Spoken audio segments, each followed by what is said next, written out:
मिट्टी, दूसरा हो जाएगा लाल पीली मिट्टी। पहला हो जाएगा काली मिट्टी, दूसरा लाल पीली मिट्टी, तीसरा मिश्रित मिट्टी, चौथा जलोढ़ मिट्टी और लास्ट हो जाएगा आपका लेटेराइट मिट्टी। काली मिट्टी मध्य प्रदेश में सबसे अधिक 47% पाई जाती है। इसके अन्य नाम है रेगुल मिट्टी, कपासी मिट्टी, सेरेनोजम मिट्टी कहा जाता है इसे, ठीक है। इसके अलावा ये 3 प्रकार की होती है काली मिट्टी, गहरी काली मिट्टी, साधारण मिट्टी और छिछली मिट्टी। जो गहरी काली मिट्टी है ये आपका निमाड़ में पाई जाती है, साधारण मिट्टी है ये आपका मालवा में और छिछली है ये सतपुड़ा क्षेत्र में पाई जाती है, ठीक है। ये सतपुड़ा क्षेत्र में पाई जाएगी। अब हम इसकी थ्योरी स्टार्ट करते हैं। तो पहला हो जाएगा, हम क्या पढ़ रहे हैं, काली मिट्टी के बारे में बात कर रहे हैं, ठीक है। काली मिट्टी, इसका निर्माण हुआ है दक्कन ट्रैप की बेसाल्ट चट्टानों से। इस मिट्टी का निर्माण हुआ है दक्कन ट्रैप की बेसाल्ट चट्टानों से, अर्थात ज्वालामुखी से इसका निर्माण हुआ है। मध्य प्रदेश में सबसे अधिक पाई जाने वाली मिट्टी है। मध्य प्रदेश में सबसे ज्यादा पाई जाने वाली जो मिट्टी है वो कौन सी हो जाएगी, काली मिट्टी है।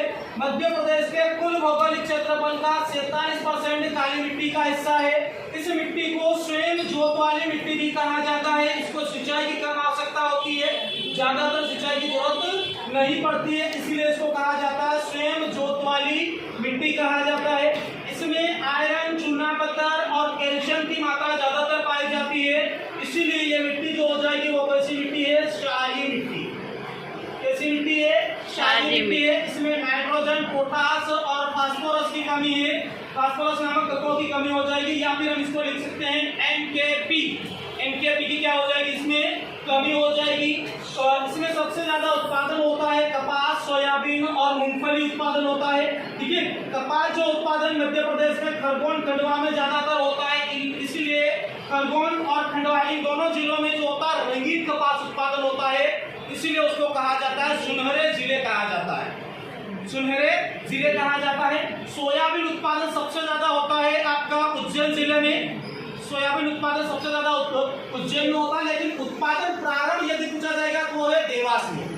पहली बार देवास में सोयाबीन की खेती हुई थी। वर्तमान में सबसे ज्यादा उत्पादन यदि सोयाबीन के बारे में बात करते हैं तो उज्जैन जिले में होती है। राष्ट्रीय सोयाबीन अनुसंधान केंद्र कहाँ पर है, इंदौर में। कहाँ पर है, इंदौर में हो जाएगा।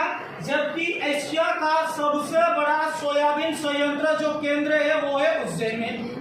अगला जो हो जाएगा मूंगफली, ये आपका खरगोन में सबसे ज्यादा उत्पादन होती है। इसे कहा जाता है गरीब का काजू बादाम कहा जाता है मूंगफली को, गरीब की गाय कहा जाता है बकरी को। अगला हो जाएगा ये, इसका जो विस्तार है मालवा, निमाड़ और सतपुड़ा क्षेत्र में है, ठीक है। इसका काला रंग पाया जाता है टिटेनीफेरस मैग्नेटाइट, टिटेनीफेरस मैग्नेटाइट के कारण पाया जाता है। ये लोहे का क्या है, अयस्क है, लोह अयस्क है। टिटेनीफेरस मैग्नेटाइट ये क्या है, एक प्रकार का लोहा है, उसके कारण पाया जाता है, आयरन का अयस्क है, ठीक है। या आपको इस प्रकार से भी पूछा जाएगा कि भाई इसका जो काला रंग किसके कारण होता है, आप सीधा बता सकते हो तो आयरन के कारण। और आयरन के अंदर पूछा जाएगा क्या हो जाएगा, टिटेनीफेरस मैग्नेटाइट हो जाएगा। इसके बाद दूसरे नंबर पे हो जाएगी आपकी लाल पीली मिट्टी। दूसरे नंबर पे हो जाएगी लाल पीली मिट्टी, ये मध्य प्रदेश के पूर्वी क्षेत्र में पाई जाती है। इसका परसेंटेज हो जाएगा 33%। इसका जो निर्माण हुआ है वो ग्रेनाइट व निस्क चट्टानों के अपरदन से हुआ है, ठीक है। मध्य प्रदेश में दूसरी सबसे अधिक पाए जाने वाली मिट्टी हो जाएगी। इस मिट्टी को शलाका या ढोरसा मिट्टी भी कहा जाता है। इसमें आयरन की मात्रा सबसे ज्यादा पाई जाती है, ठीक है। आयरन की मात्रा अधिक होती है इसमें नाइट्रोजन, फास्फोरस, पोटास और ह्यूमस नामक तत्वों की क्या होती है, कमी होती है। फेरिक ऑक्साइड ये भी एक प्रकार का आयरन है, इसके कारण इसका लाल रंग होता है, जबकि पीला रंग होता है नदियों के अपरदन के कारण, ठीक है। इसमें सबसे ज्यादा उत्पादन होता है धान, धान की खेती सबसे ज्यादा होती है इसमें। अगली हो जाएगी आपकी मिश्रित मिट्टी। अगली हो जाएगी मिश्रित मिट्टी, ये 10% है मध्य प्रदेश के कुल क्षेत्र में। इसमें आयरन की अधिकता पाई जाती है, नाइट्रोजन, पोटास और आपका फास्फोरस की क्या है इसमें कमी है। इसका विस्तार बुंदेलखंड और विंध्य क्षेत्र में हो जाएगा। इसमें गेहूं, धान और तिल का उत्पादन ज्यादातर होता है। चौथे नंबर पे हो जाएगा जलोढ़ मिट्टी। चौथे नंबर पे क्या हो जाएगा, जलोढ़ मिट्टी। ये इसे बांगर मिट्टी भी कहा जाता है, बांगर और खादर मिट्टी, ठीक है। ये गंगा यमुना के मैदानों में पाई जाती है। भारत में गंगा यमुना मैदानों में, गंगा यमुना मैदानों में पाई जाती है ये मिट्टी। इसका जो निर्माण है वो अपर नदियों के अपरदन से हुआ है। ठीक है, देश की ये जो मिट्टी है सबसे अधिक क्या हो जाएगी, उपजाऊ मिट्टी है, भारत में सबसे ज्यादा पाए जाने वाली मिट्टी है। इस मिट्टी के अंदर नाइट्रोजन की कमी होती है, जबकि पोटास, कैल्शियम और फास्फोरस की क्या है, अधिकता होती है। इसमें गेहूं, गन्ना सबसे ज्यादा उत्पादन होता है।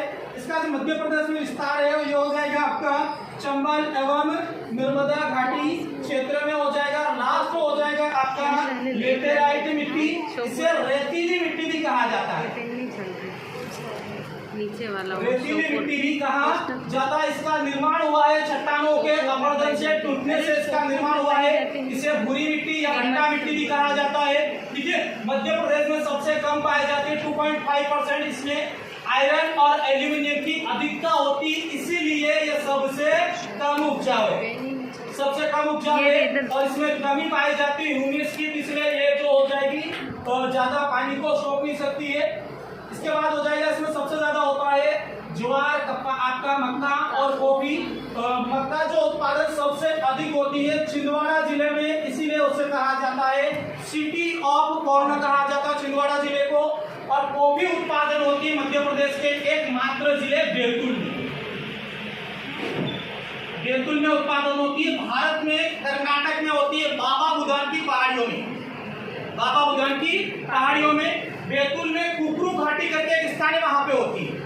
ठीक है, मध्य प्रदेश में इसका विस्तार सतपुड़ा क्षेत्र, सतपुड़ा में आपका छिंदवाड़ा, बैतूल, जबकि मध्य भारत के भंडार में मंदसौर, नीमच और श्योपुर में पाई जाती है वाली मिट्टी।